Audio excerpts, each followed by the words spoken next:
क्या आपको पता है Indian wooden handicraft sector Bharat के में कृषि के बाद दूसरा सबसे बड़ा रोजगार देने वाला व्यवसाय है। क्या आपको पता है ये लगभग 6 मिलियन आर्टिस्ट को रोजगार देता है। Uttar Pradesh, Gujarat, Rajasthan, Kerala, Assam, Karnataka and Kashmir wooden handicraft के लिए प्रसिद्ध है। क्या आपको पता है सहारनपुर वुडन हैंडीक्राफ्ट का हब कहा जाता है। हेलो दोस्तों, मेरा नाम है रंजीता और आपका स्वागत है मेरे चैनल में।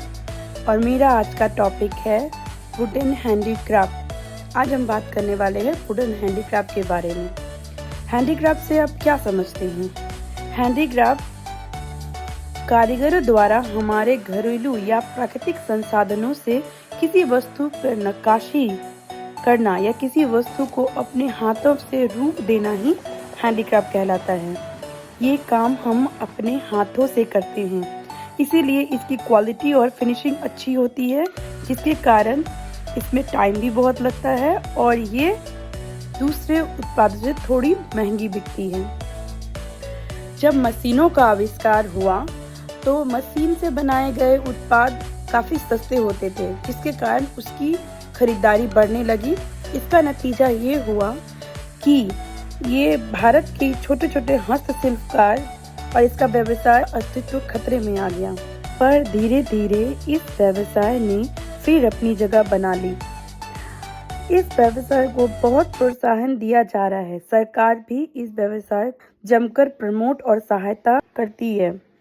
इसके प्रभाव ये हुआ है कि आज भारतीय हैंडीक्राफ्ट की डिमांड दिन प्रतिदिन भारत में ही नहीं विदेशों में भी बढ़ रही है। अब हम बात करते हैं भारतीय वुडन हैंडीक्राफ्ट की हिस्ट्री के बारे में। वुडन हैंडीक्राफ्ट वर्ल्ड की सबसे पुरानी हस्तकलाओं में से एक है।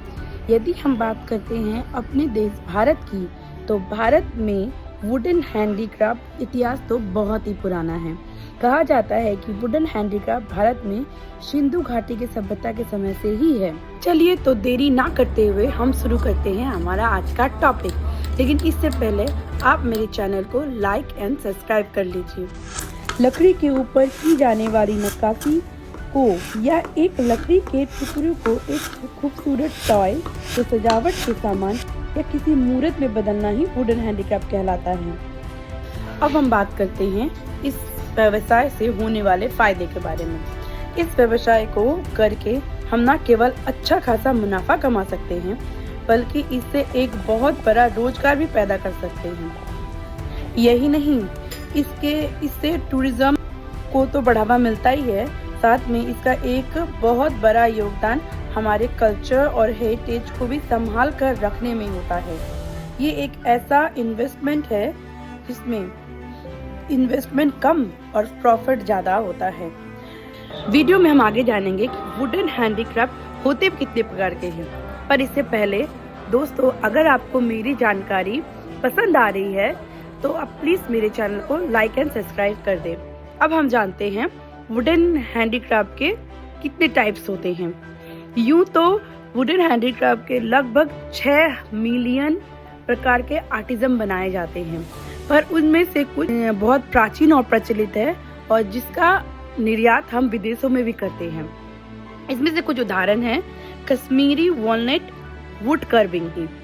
कश्मीरी वॉलनट कर्विंग भारत के सबसे उम्दा वुडन हैंडीक्राफ्ट में से एक है। इससे बनी table, screen, jewellery box, serveware and cabinetry Bharat में सबसे बेहतरीन माने जाते हैं। ये न केवल आपके घर को सुंदर बनाते हैं, बल्कि ये आपके घर को एक एक्सोटिक लुक भी देते हैं। हमारे लिस्ट में दूसरा है सहारनपुर वुड कर्विंग। सहारनपुर को भारत का वुड हैंडीक्राफ्ट का हब भी माना जाता है। यहाँ के हैंडीक्राफ्ट भारत में ही नहीं बल्कि विदेशों में बहुत प्रसिद्ध है। यहाँ की लकड़ी पर की जाने वाली महीन नक्काशी, फ्लोरल टू ज्योमेट्रिक पैटर्न हमें 15वीं शताब्दी की झलक दिखाती है।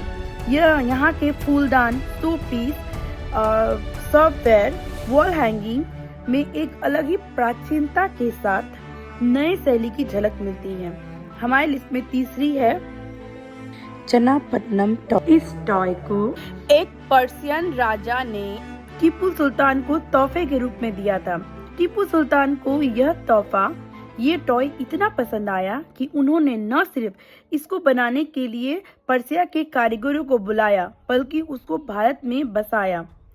चटक लाल रंग की यह खिलौने सिर्फ देखने में ही सुंदर नहीं होते बल्कि ये इको फ्रेंडली भी होते हैं। और यही नहीं, यह भारतीय हैंडीक्राफ्ट को स्थापित करने में एक बहुत इम्पोर्टेंट भूमिका भी निभाते हैं। हमारे लिस्ट में जो अंतिम नाम आता है वो है नाटुग्राम वुडन डॉल्स। वेस्ट बंगाल के नाटुग्राम अपने वुडन क्राफ्ट के लिए बहुत प्रसिद्ध है। यहाँ के वुडन टॉयज, स्पेशली उल्लू की टॉयज जो कि लक्ष्मी माता की सवारी है, गुड लक का प्रतीक माना जाता है और इसकी अपने इलाके में एक अलग ही मान्यता है। इसके अलावा चंदन की लकड़ी पर की जाने वाली नक्काशी जो कि दीवारों की शोभा बढ़ाती है और वुडन इनले फर्नीचर भी बहुत प्रसिद्ध है। लकड़ी के बारे में ये कहा जाता है कि लकड़ी के हैंडीक्राफ्ट घर की सुंदरता को बढ़ाता भी है और साथ में ये आपके घर को एक एग्जॉटिक लुक भी देता है और ये सालों साल यूं ही बना रहता है। अब हम जानते हैं कुछ बेसिक जानकारियाँ जो आपको वुडन हैंडीक्राफ्ट या कोई भी हैंडीक्राफ्ट बिजनेस स्टार्ट करने में आपकी मदद करेगी। जैसे कि इसमें पहला है कि आप बिजनेस को स्टार्ट कैसे करें। अगर आपको समझ नहीं आ रहा कि आप बिजनेस को कैसे स्टार्ट करें तो इसके लिए पहले आपको रिसर्च करना पड़ेगा, छोटे छोटे बेसिक प्लान बनाने पड़ेंगे जिससे कि आप इसको एग्जीक्यूट कर सके। जैसे कि आपका इलाका किस वुडन क्राफ्ट के लिए प्रसिद्ध है, आपका इलाका, आपका शहर या आपका राज्य किस कलाकृति या किस वुडन फॉर्म के लिए फेमस है, आप उसका चयन करें और अपने बिजनेस को स्टार्ट करें। इसके अलावा जो छोटी छोटी बात गौर करने लायक है वो होती है अपने बिजनेस का रजिस्ट्रेशन। आपका बिजनेस का रजिस्ट्रेशन आज के ज़माने में बहुत ही आसान हो गया है। आजकल सारा काम ऑनलाइन ही हो जाता है। सरकार ने भी इस प्रोसेस को बहुत ही आसान कर दिया है। इसके लिए आपको ट्रेड लाइसेंस आसानी से मिल जाती है 1 हफ्ते के अंदर ही और आप MSME में भी रजिस्ट्रेशन करवा सकते हैं। आजकल सरकार हैंडीक्राफ्ट बिजनेस को खूब बढ़ावा देती है और जगह जगह पर हर शहर में हैंडीक्राफ्ट फेयर लगाए जाते हैं जिससे आप आसानी से हर तरह के हैंडीक्राफ्ट प्रोडक्ट के सप्लायर व होलसेलर से सीधे कांटेक्ट कर सकते हैं या अपना माल भी बेच सकते हैं। आप अपने प्रोडक्ट को बड़े प्लेटफॉर्म जैसे अमेज़न या फ्लिपकार्ट की सहायता से भी अपने देश में ही नहीं बल्कि विदेशों में भी बेच सकते हैं। वैसे तो हैंडीक्राफ्ट बिजनेस बहुत कम लागतों में भी शुरू की जा सकती है मगर इससे सरकार भी पूरा सहयोग करती है। इसे कम इंटरेस्ट में आसानी से लोन मिल जाता है। इसके अलावा अहम बात यह होती है कि अगर आपका बिजनेस प्लान अच्छा है, आपका प्रोडक्ट की क्वालिटी अच्छी है तो आपको आगे बढ़ने से कोई नहीं रोक सकता। आज के समय में wooden home decoration item and toy की डिमांड इंडिया में ही नहीं पूरे वर्ल्ड वाइड है, बहुत ज़्यादा है। आजकल स्कूलों में भी वुडन टॉयज की रिकमेंडेशन की जाती है। आप कम लागत लगाकर अपना व्यवसाय शुरू तो कीजिए, आपका बिजनेस कब आगे बढ़ जाएगा आपको पता भी नहीं चलेगा। और अंत में वीडियो को ख़त्म करने से पहले मैं आपको कहना चाहती हूँ, अगर आपको मेरा वीडियो से थोड़ी सी भी जानकारी मिली हो तो आप ये वीडियो आगे बढ़ाएं। हमारा वीडियो डेडिकेटेड है उन हाउसवाइफ को जो घर बैठे बैठे ही कुछ करना चाहती है और जो कम लागतों में भी काम शुरू करके अच्छा मुनाफा कमाना चाहती है। हमारा अगला वीडियो भी एक हैंडीक्राफ्ट के ऊपर ही होगा और अगर आपको हमारा वीडियो पसंद आया है तो प्लीज़ इसे लाइक एंड सब्सक्राइब कीजिए। तो अब चलते हैं, फिर मिलते हैं हमारे दूसरे वीडियो में। तब तक के लिए बाय बाय।